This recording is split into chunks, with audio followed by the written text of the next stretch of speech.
Today's youth need teachers, volunteers, and most of all, well, they need you. I'm Doug Edwards, and I'm going to be talking with real youth mentors and students to give you the knowledge you need to be the best youth worker possible. This is Youth Worker on Fire. Oh, you're trying to bring me down and run me out of town. You're taking what you want, but you can't take my rhythm now. I'm walking to my own beat, just gonna be me. I'm not replicating nobody. Welcome to another day with Youth Worker on Fire, and I'm going to clause some of what I'm saying here with certain things that you should know about yourself, your situation, family situation, but initially everything I'm saying here stands to be true. I will say this too in advance. Your church, your friends, yourself will think, I don't want, I'm going to have this event or I'm going to do this meeting. We can't really get everybody in. There's only room for 20 or 30 people here, or there's only room for 400 people. But I will tell you this, you only get 10% of what you ask for. You only get 1 to 10% of what you go for. And so my church would freak out. I would freak out in the beginning when I was with Youth for Christ Campus Life, because I didn't understand this principle till well after I was out of Youth for Christ. And the principle is this: if you want 100, you invite 1,000.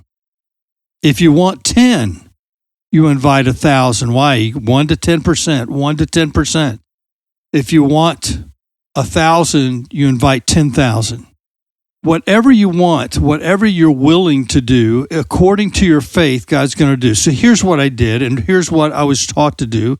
I only did what I was taught to do because I knew nothing else until Youth for Christ got a hold of me. So I took what I knew and I maximized on it. I was relentless because I knew it was the right thing to do. I never felt trained enough, nor that I had enough knowledge, and neither will you, unless you're more narcissistic. Just a side note there. God calls us to trust Him and to go with what He has shown us until He shows us more. It's like riding in the fog at night in the mountains, like I did going to App State in Boone, North Carolina. Where all the tragedy from Asheville to Boone, about 2 hours driving through the mountains as of how far apart they are. So that's where I went to college, traveling through Blowing Rock at 2 a.m. because I had a band and we traveled almost every weekend. We would leave after classes on Friday and we would come back Sunday night from wherever in the tri-state area that we were. We would drive back and start over and go to school the next morning. So traveling through Blowing Rock, which is a little higher up the mountain from Boone, at about 2 a.m., I would have to rely on the road I could see with my headlights. I would many times stick my head out the window to see more clearly so that I would not fall off the mountain because the fog at night was so dense. I had to go with what I knew. Sometimes I actually stopped the car to get out to make sure I knew where both sides of the road were. They didn't have as many reflectives at that point, and you could go off the mountain. In student ministry, I knew this: students and families would not come to me unless I went to them first. I had to go to them, and I was relentless. I had to do what I knew to do, just like in the fog, because it was a fog in student ministry when I was starting. It was like, God, are you serious? I've been a musician all my life since I was 9, and this is what I know, and student ministry was not on my radar. I went to campuses 3 and 4 times a week on a normal week. Then when I would go to recitals and ball games and birthday parties and awards banquets. I was invited to supper by parents, and I would say yes just to be where they lived. I would go and meet principals and teachers, superintendents of school districts, school board members. There was no list of places that I could not or would not go.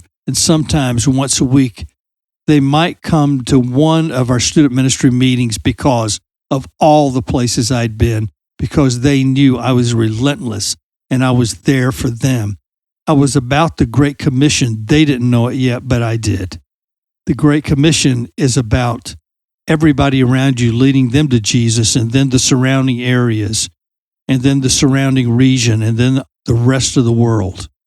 We were about the Great Commission, and we were trying to change the world. I was trying to change the world I lived in.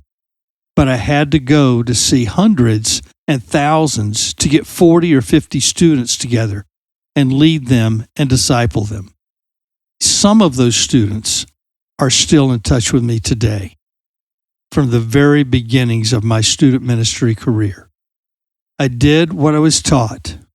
I had to go. Now, that caused problems when I had a family. At first, I was single, and then I was married, and it still wasn't too bad then.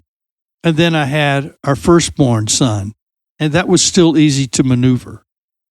But then we had our secondborn son and our first daughter, who was the last to be born. It wasn't so easy then. I remember being relentless and needing to go and going, and night after night and day after day. And one night I remember my wife saying, "Please stay home tonight. Please don't go to that meeting. We need you at home." And she did that several times, and that was not like her. She knew that most of this was necessary, but she also knew that if we kept up that pace after years and years and years of it, that we would lose our family. So that night I stayed home. There are some nights I said, "Honey, I have to go." There's other nights I would say, "You're right. I just need to cancel and stay home." There is a balance. And Jesus was all about that balance. They did miracles, and the disciples are ready to go. And Jesus would say, "Let's go to a lonely place. Let's get away where nobody knows where we are." And those guys were hyped up. Oh, no, wait a minute. We got this momentum. We're going here. I mean, we got a feel for it. Let's keep going. And Jesus knew, your adrenaline is working, but you're tired. You just don't know it yet. A great thing about a spouse is that they know you intimately.